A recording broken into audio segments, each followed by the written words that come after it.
नमस्कार, 22 जिले 22 खबर देख रहे हैं आप। आपके साथ मैं हूं सुरभि तिवारी। गुरुग्राम पहुंचे बीजेपी के वरिष्ठ नेता बीरेंद्र सिंह ने किसान आंदोलन पर बोलते हुए सरकार से किसानों से वार्ता की अपील की है। उन्होंने कहा है कि किसानों से एक बार फिर से सरकार वार्ता करे, क्योंकि किसान आंदोलन का समाधान सिर्फ बातचीत से ही निकल सकता है। मैं तो प्रधानमंत्री जी को भी, हमारे जो अध्यक्ष हैं नड्डा जी, उनको भी, अमित शाह जी को भी मैंने तो मिल के भी चिट्ठियां भी लिखी हैं कि उनसे बात का दौर शुरू किया जाए, जो 26 जनवरी के बाद एक किस्म से बंद है। कि कोई भी किसी भी समस्या का हल और कोई तरीका ही नहीं, संवाद ही तरीका है। हार मनाने या समझाने की बात नहीं है। बात यह है कि किसान एक लड़ाई लड़ रहे हैं और उस लड़ाई को आप भ्रामक भी बोल सकते हो, क्योंकि मैं भी खुद किसान हूं, इसलिए मैं बोल रहा हूं ये बात कि उनकी कहीं ना कहीं माइंड में, दिमाग में ये बात है कि ये जो 3 कानून हैं, इनसे कहीं हमारी जमीन ही ना जाती रहे। सबसे बड़ा उनको जो एक शंशा उनके दिमाग में वो ये है, और उस वजह से वो एक लंबी लड़ाई लड़ने के लिए भी तैयार हैं। उनके यहाँ से जो बयान आए हैं वो ये कहते हैं कि हम 2024 तक भी लड़ाई लड़ने को तैयार हैं। तो इसका मतलब ये है कि वो किसी ऐसी परिस्थिति में है, ये जो एमएसपी है या दूसरी चीजें हैं, ये तो अब भी मिल रही हैं, और सरकार ने क्लेम किया कि इस बार की जो खरीद है हमारी पिछले साल से भी ज्यादा है। तो 3 कृषि कानूनों के विरोध में किसान आंदोलन के 7 महीने पूरे होने पर देश के सभी राज्यों में संयुक्त किसान मोर्चा गवर्नर को राष्ट्रपति के नाम रोष पत्र सौंपेंगे। और किसान नेता योगेंद्र यादव ने कहा कि 26 जून को देश में इमरजेंसी लगी थी, इसलिए ही इस दिन का चुनाव किया गया है। उन्होंने केंद्र सरकार पर भी आरोप लगा दिया और बोले कि सरकार आंदोलन को बदनाम करने का प्रयास कर रही है। आंदोलन आगे बढ़ता जा रहा है और 26 जून को दिल्ली का जो मोर्चा स्थापित हुआ था, वैसे तो आंदोलन उससे भी पहले शुरू हो गया था पंजाब में, लेकिन अगर हम 26 नवंबर से गिनती करें, जबकि दिल्ली में मोर्चा स्थापित हुआ था, तो 26 जून को 7 महीने पूरे हो जाएंगे इस मोर्चा को। 26 जून एक दूसरे मायने में भी बड़ा ऐतिहासिक दिन है। 26 जून को देश में इमरजेंसी के दिवस के रूप में जाना और मनाया जाता है। तकनीकी रूप से इमरजेंसी 25 जून को लागू हुई थी, क्योंकि आधी रात से 10 मिनट पहले उन्होंने राष्ट्रपति से साइन करवा लिए थे। लेकिन पूरा देश 26 जून को ही देश को पता लगता है कि इमरजेंसी हुई। तो इमरजेंसी का विरोध करने वाले और लोकतंत्र की स्थापना के रूप में इस दिवस को मनाने वाले लोग 26 जून को ही इमरजेंसी दिवस मनाते हैं। इस दिन के साथ किसान आंदोलन एक मायने में इस आंदोलन के एक नए चरण में प्रवेश कर रहा है। ये डायलॉग हमने 3-4 महीने पहले सुना था कि बस किसानों के लिए, किसानों से वार्ता बस एक टेलीफोन कॉल की दूरी है, वो नंबर का इंतजार कर रहे हैं। आप पत्रकार लोगों, आपके पास आ गया हो तो बता देना जी वो नंबर आया हो तो। अभी तक तो वो कॉल आया नहीं है। कृषि मंत्री कहते हैं मैं आधी रात को बात करने को तैयार हूं, बशर्ते, ब्रैकेट में लिखा है, बशर्ते के किसान 3 कानूनों को रद्द करने की बात छोड़ दे। तो आधी बात करूंगा, आधी रात को करूंगा और आधी बात करूंगा। मैं कहा भाई दिन में कर लो और पूरी बात कर लो। वो तैयार नहीं है। सच बात यह है कि सरकार की नीयत नहीं है। सच बात यह है कि सरकार आज भी इस घमंड में है कि इस आंदोलन को तोड़ सकती है, इस आंदोलन को थका सकती है, इस आंदोलन को किसी ना किसी तरीके से नष्ट कर सकती है। रोज इसके हथकंडे हो रहे हैं। तो सुप्रीम कोर्ट के आदेश के बाद हरियाणा शिक्षा बोर्ड ने 12वीं के रिजल्ट का फॉर्मूला तैयार कर लिया है। बोर्ड अध्यक्ष डॉक्टर जगबीर सिंह ने जानकारी देते हुए बताया कि 10वीं के 30%, 11वीं के 10% और 12वीं के 60% नंबरों को जोड़कर रिजल्ट तैयार किया जाएगा। इसके अलावा 28 जून से 6 जुलाई तक स्कूलों का पोर्टल खोला जाएगा, जिसमें कि छात्रों को अपने नंबरों का ब्यौरा देना होगा। इसके 25 जुलाई तक 12वीं का रिजल्ट घोषित किया जाएगा। इस बार हमें जो 12वीं की परीक्षा नहीं हो पाई, उसके परीक्षा परिणाम को तैयार करते हुए 10वीं कक्षा का 30% लेंगे, 11वीं कक्षा का 10% लेंगे और 12वीं कक्षा का 60% लेंगे। क्योंकि 11वीं कक्षा का 10% इसलिए ले रहे हैं जबकि सीबीएसई 30% ले रहा है कि पिछले वर्ष जो बोर्ड द्वारा परीक्षाएं 11वीं कक्षा की ली गई थी सभी संपन्न नहीं हो पाई थी। दूसरा, जो होशियार विद्यार्थी होते हैं सामान्यतः 11वीं में के परीक्षाओं की तरफ ध्यान नहीं देते हैं, वो कंप्यूटेशन की तैयारी करते हुए ऑब्जेक्टिव सवाल की तरफ ज़्यादा ध्यान देते हैं और सब्जेक्ट की तैयारी नहीं करते हैं, तो उनके अंक भी कम आते हैं। इस कारण से बोर्ड ने 11वीं के अंकों का 10% 12वीं की परीक्षा परिणाम में शामिल करने के लिए लिया है। दूसरा, विद्यालयों से भी मेरा निवेदन है कि भी प्रत्येक विद्यालय तैयार रहे। सोमवार से यानी कि हम 28 तारीख से 6 तारीख तक सब विद्यालयों का लिए पोर्टल खोल रहे हैं, जिसमें उनको अपने 10वीं के और 11वीं के मार्क्स अपलोड करने होंगे प्रत्येक विद्यार्थी के, जिससे समय पर रिजल्ट दिया जा सके। इसलिए विद्यालयों से पुनः मेरा निवेदन है कि अपने तैयारी पहले करके रखें। सोमवार से लेकर सोमवार तक 8 दिन का समय दिया गया है प्रत्येक विद्यालय को, और हमारा प्रयास रहेगा 25 जुलाई तक परीक्षा परिणाम घोषित कर दिया जाए। अंबाला स्वास्थ्य विभाग ने जिले के 60% संख्या का वैक्सीनेशन कर नया आयाम स्थापित किया है।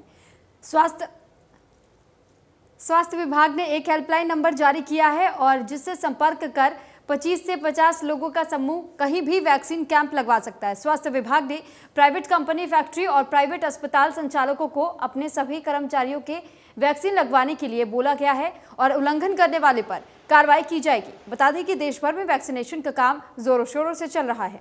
सभी राज्य कोरोना की तीसरी लहर से पहले ज्यादा से ज्यादा जनता को वैक्सीनेशन करने में जुटे हुए हैं। इसी बीच अंबाला स्वास्थ्य विभाग ने जिले के लगभग 60% जनसंख्या की वैक्सीनेशन कर नया आयाम स्थापित किया है। दरअसल 2011 की जनगणना के अनुसार अंबाला की जनसंख्या 11,33,000 थी और अब तक कुल 5,68,000 वैक्सीन डोज लगाई जा चुकी है। प्राइवेट डॉक्टर्स को साफ साफ बोला गया है, अभी उनके वहाँ पे जितना भी स्टाफ है जो काम करता है, आपको पता है कि वो पेशेंट के कांटेक्ट में आते हैं और पेशेंट की इम्यूनिटी पहले से बीमारी के कारण कम होती है और वो बीमारी को बहुत जल्दी, कोरोना को बहुत जल्दी कैच करता है। तो जितना भी स्टाफ हर अस्पताल में काम कर रहा है उसको वैक्सीनेट होना ज़रूरी है और ये एपिडेमिक डिजीज एक्ट के तहत आता है, महामारी रोकने के का एक अच्छा उपाय है। तो सभी जितने भी प्राइवेट डॉक्टर्स हैं, प्राइवेट क्लिनिक है, नर्सिंग होम है, सभी को बोला गया कि सारा का सारा स्टाफ आपका वैक्सीनेटेड होना चाहिए और आने वाले दिनों में हम हर अस्पताल से अंडरटेकिंग भी लेने वाले हैं। और दूसरी बात में आपको फैक्ट्री ओनर्स को बोला गया है कि भी आप अपने स्टाफ की वैक्सीनेशन करवा लीजिए और जिस फैक्ट्री में भी 25 से ज़्यादा वर्कर्स हैं वहाँ पे भी हम जाके वैक्सीनेशन कैंप लगाने को तैयार हैं। पहले जो फर्स्ट फेज में है आने वाले दिन में है, हम जो बड़ी फैक्ट्रियाँ हैं जहाँ पे लगभग 200 से ऊपर ज़्यादा एम्प्लॉई हैं, 200 से ज़्यादा एम्प्लॉई हैं, हम वहाँ पे अम्बाला जिले में कवर करेंगे। कोविड से मरने वाले लोगों के परिजनों को ईएसआईसी ने बड़ी राहत देने का फैसला किया है। ईएसआईसी के तहत कवर्ड लोगों की मौत के बाद अब उनके परिजनों को पेंशन दी जाएगी। पेंशन का लाभ लेने के लिए आश्रितों को 1 हफ्ते में ईएसआईसी के कार्यालय में संपर्क करना होगा। ईएसआईसी के हरियाणा के रीजनल डायरेक्टर ने बताया कि कोविड-19 से हुई मौतों के मामलों में ईएसआईसी ने लोगों की मदद के लिए ये स्कीम शुरू की है। इसके तहत जो नौकरी पेशा लोग ईएसआईसी के अंतर्गत कवर थे और उनका कोविड से देहांत हो गया था, उनके आश्रितों को तनख्वाह का 90% अमाउंट बतौर पेंशन दिया जाएगा।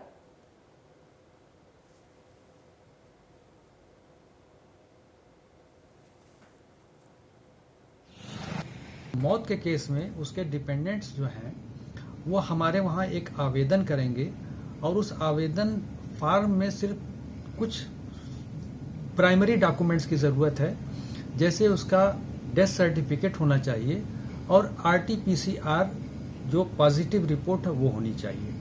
अगर कहीं हॉस्पिटल में एडमिट रहा है तो उसका डिस्चार्ज समरी होनी चाहिए और उसके डिपेंडेंट्स हमारे किसी भी लोकल ऑफिस में जाके उसको जमा कर सकते हैं।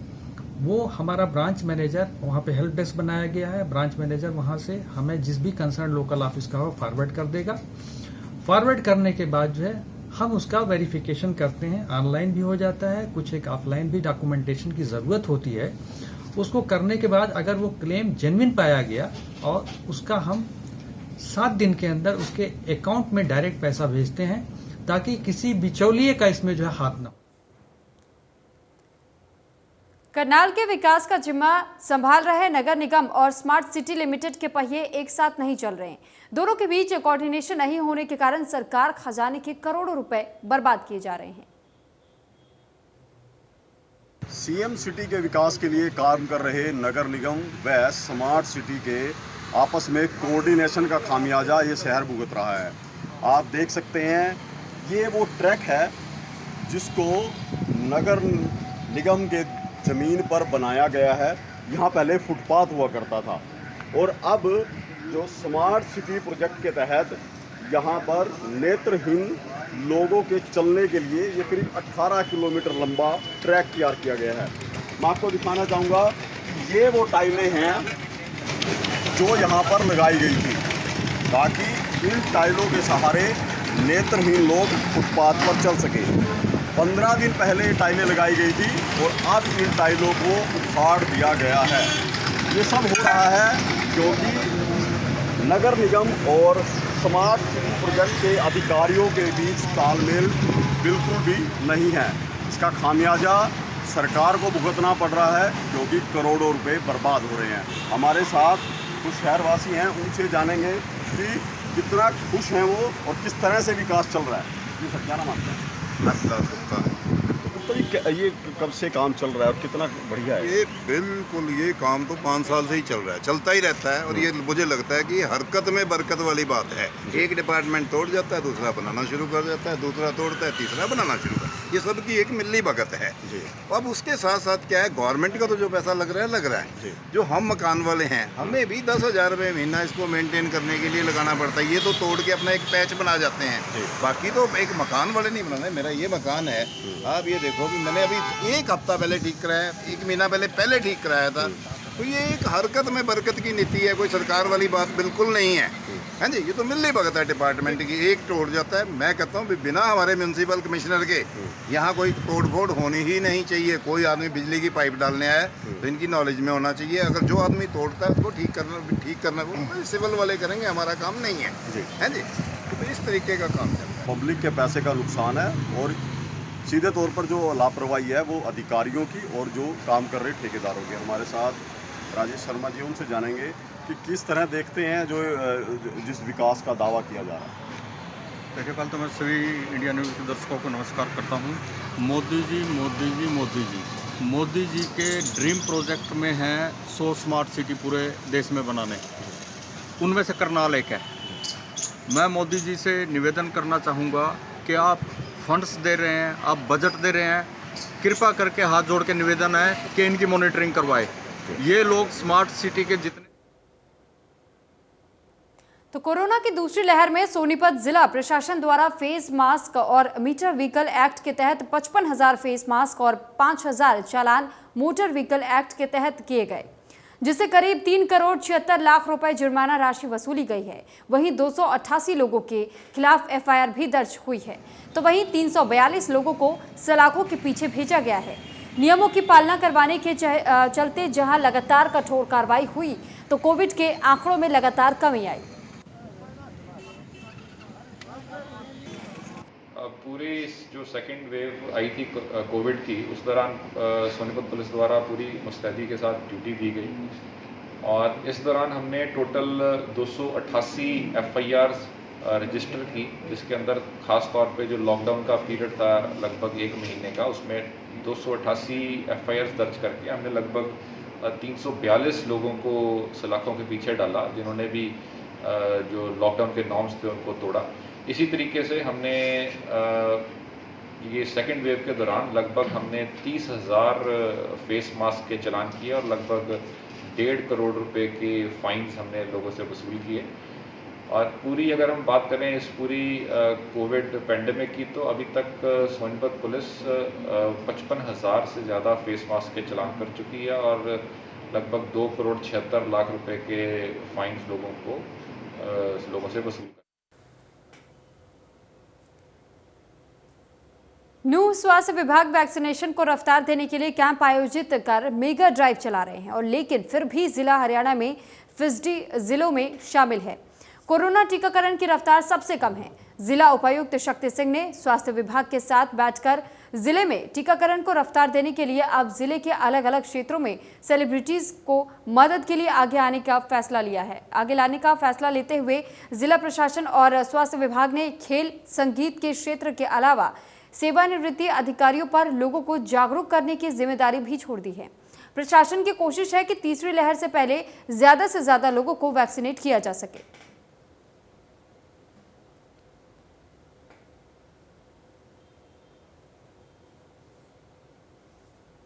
तो वहीं कैथल नागरिक अस्पताल में सर्व कर्मचारी संघ के स्वास्थ्य विभाग में आउटसोर्सिंग पर काम कर रहे कर्मचारियों के समर्थन में धरना प्रदर्शन किया। इन कर्मचारियों की 3 महीने से अटेंडेंस नहीं लगाई जा रही है, ना वेतन दिया जा रहा है। आउटसोर्सिंग पर काम कर रहे कर्मचारियों का घर चलाना मुश्किल हो गया है और कर्मचारियों ने ठेकेदारों पर रुपए लेकर के सैलरी पास कराने का आरोप लगाया है। कर्मचारियों का कहना है कि ठेकेदारों के जो लोग रुपए नहीं देते उनके अटेंडेंस नहीं लगाई जाती। कर्मचारियों ने मामले में जिम्मेदारी लोगों पर कार्रवाई करने की मांग की है।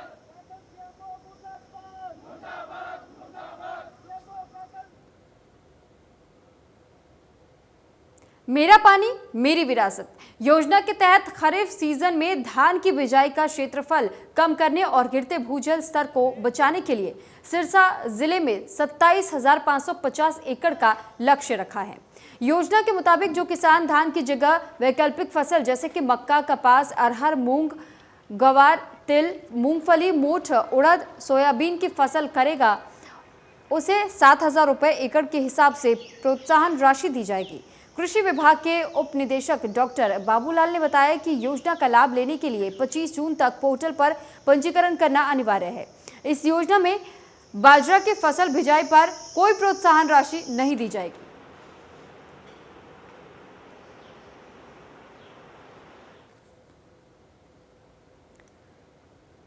तो कुरुक्षेत्र के किरमिच गांव स्थित नहर से युवक राहुल का शव मिलने पर परिजनों का गुस्सा फूट पड़ा।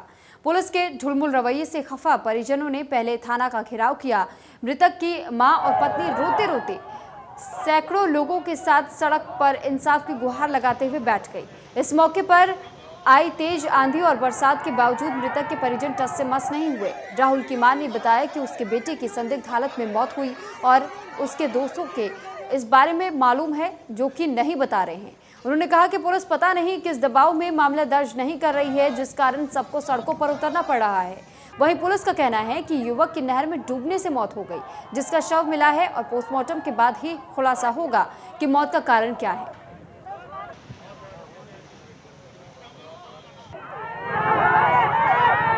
मेरा लड़का मार दिया, फिर मैं करूंगी कार्रवाई नहीं करेगी। मैं कार्रवाई नहीं करूंगी। पुलिस कार्रवाई नहीं कर रही है ना, पुलिस ने कुछ नहीं कराया। इन लोगों ने वहाँ बैठा रखे नहीं हो। क्या करती है पुलिस? दोषी नहीं बैठा रखे और वहाँ बंदे मनाए नहीं जानते। अरे उसमें बंदा बा न्यू देख लिया पीछा भी हाथ पावेगा। हाँ अगर उसको एक बार गाड़ी से जवाब दे दिया। तो पानीपत में दिल दहला देने वाला मामला सामने आया है, जहां बच्चों की लड़ाई का बदला लेने के लिए महिला ने पड़ोसन के 4 महीने के बच्चे को जहर दे दिया। महिला की इस हरकत की वजह से 4 महीने के मासूम ने दम तोड़ दिया। पुलिस ने परिजनों की शिकायत पर महिला के खिलाफ मामला दर्ज कर लिया है।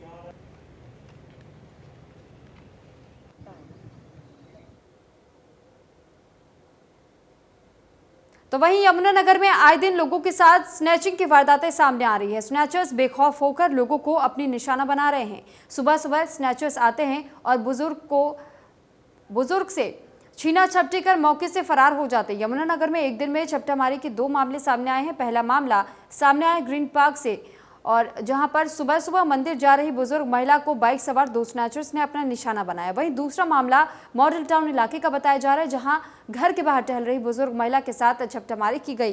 ये झपटामारी की वारदात सीसीटीवी कैमरे में कैद हो गई।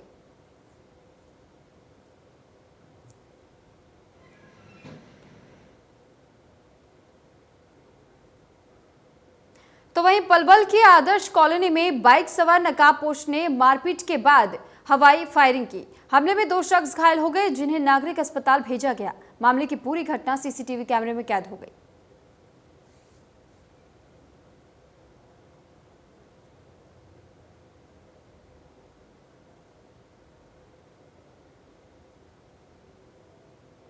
फिलहाल 22 जिले 22 खबर में मेरे साथ इतना ही। आप बने रहिए इंटर न्यूज हरियाणा के साथ। नमस्कार।